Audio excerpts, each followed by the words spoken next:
When you look at this bag over here, what do you see? Do you see just a plastic sack or something that you could throw your clothes into when you're in a rush to catch a bus, when you're in a rush to travel and you do not have, an alternative? Or, guys, do you see a story? Do you see a wound? Do you see a testimony? What exactly is it you see anytime you see this Ghana must go bag? Because this is not just a bag. This is a symbol of displacement. It is a symbol of broken borders. It is a symbol of bitter politics and, of course, African resilience. This bag is called the Ghana Must Go bag. But this story isn't just about Ghana or Nigeria. It is all about us. It is about you. It is about me. So, guys, you're welcome to Obinjeo Talk. Let's unpack the pain and the power that is, inside this bag.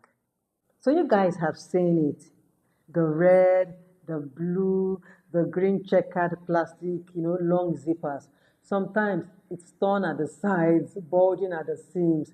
It's in the market, it's in the airport, it's in the lorry station, it's everywhere. The kind of bag that looks like it's been on a long journey, because indeed it has been on a long journey.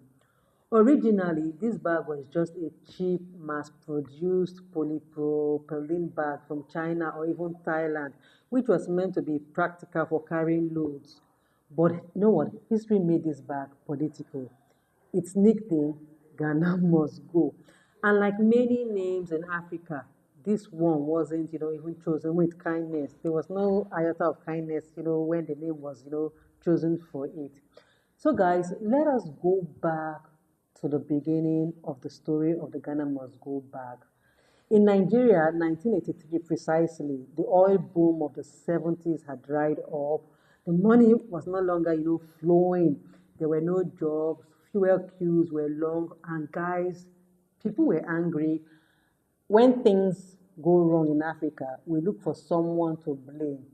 That year, Nigeria's President Chiu Shagari, issued an executive order. All undocumented West African migrants, most of them Ghanaians, must leave Nigeria immediately. And I'm talking about over 2 million people. Imagine you have built your life in a country for years. You have family, you have business, you have, church community. Then overnight, you are told to pack up and get out. Where? That was exactly what happened. They packed up in any bag they could find. Those checkered plastic bags were cheap, they were strong, and they were, of course, very easy to carry. The streets were full of them. And that's when Nigerians gave the bag a name, Ghana Must Go. You can imagine how humiliating it was, how it was not kind, it was not respectful. It was with, spite and with mockery. So guys, let me tell you what it looked like, just in case you can't get a mental picture of it.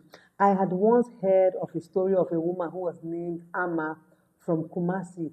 She said she was 12 as at when it happened. Her family lived in Ajegunle, Lagos. Her dad was a tailor, and her mom, as at that time, sold rice. They were woken by loud knocks one night. The police were checking papers. Her father didn't have the right documents. They were told, you need to leave Nigeria. 48 hours was what they were given to leave Nigeria. Amma remembered seeing her mother cry while stuffing clothes into these, big plastic bags. And that was it. That was their exit out of Nigeria. There were no ceremonies, there were no goodbyes, there were nothing. Rather, they were carrying with them fear, humiliation, and those bags. So you can imagine. Now, guys, let us be honest. Was Nigeria wrong? Well, we can say yes. But should we understand the context, I would say yes. Nigeria had welcomed West Africans during its oil boom. Ghanaians especially came with their skills, such as teachers, traders, technicians. But when the economy failed, so did that welcome. They were no longer, needed.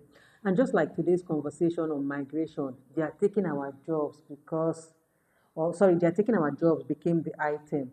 Shagari's policy wasn't just cruel, it was chaotic. People were harassed, arrested, extorted. It was violent. And on the other side of the border, Ghana wasn't ready. The country, as at that time, was still recovering from political instability, coup, and of course, they were faced with food shortages. So, over a million Nigerian Ghanaians suddenly poured in, no school, no home. They came with traumas and they came with these big, big bags. Guys, you can imagine the pain, the fear. The funny thing is that this bag survived, not just physically, but symbolically. This bag survived. It followed migrants everywhere, from Lagos to Accra, Cotonou to London, Kano to Hamburg. In Germany, they call it the refugee bag. In Zimbabwe, it's the China bag. In the Philippines, it's the overseas, workers bag. There are different names to this bag. Same history, with same struggle. Because across the world, the poor carry their pains in this plastic, and somehow, just somehow, they survive. They survive all the trauma, all the pain, all the violence, and everything that is attached to it. So, in recent years, something beautiful has happened, and it is still happening. African artists and designers, especially in Ghana and Nigeria, are beginning to reclaim the bag. They are turning these bags into handbags, blazers, jackets. We've seen so many designs that are being made from this bag. It has become high fashion. Because for us, this bag is not just about function, it is about our identity that we want to, be remembered for. You may laugh at the bag, you can be even embarrassed or ashamed. But to us, it's proof we moved, we were displaced, and just yet, we are still here. We carry pain in style, we buga in style. We know how to turn our pain into something that would give us some kind of, relief. So every time I see one of these bags, something inside of me stirs, because this bag doesn't just carry clothes. It carries a man's regret for leaving his home, a woman's tears for being treated like she didn't belong, a child's confusion over why they are suddenly called a stranger, a community's resilience to start over. We all have our own Ghana Must Go story, even if we've never touched the bag, because migration is part of the African soul, which we are seeing up to date. As Africans, we move not because we want to, but because we must, because we are looking for that closure, we are looking for that, survival.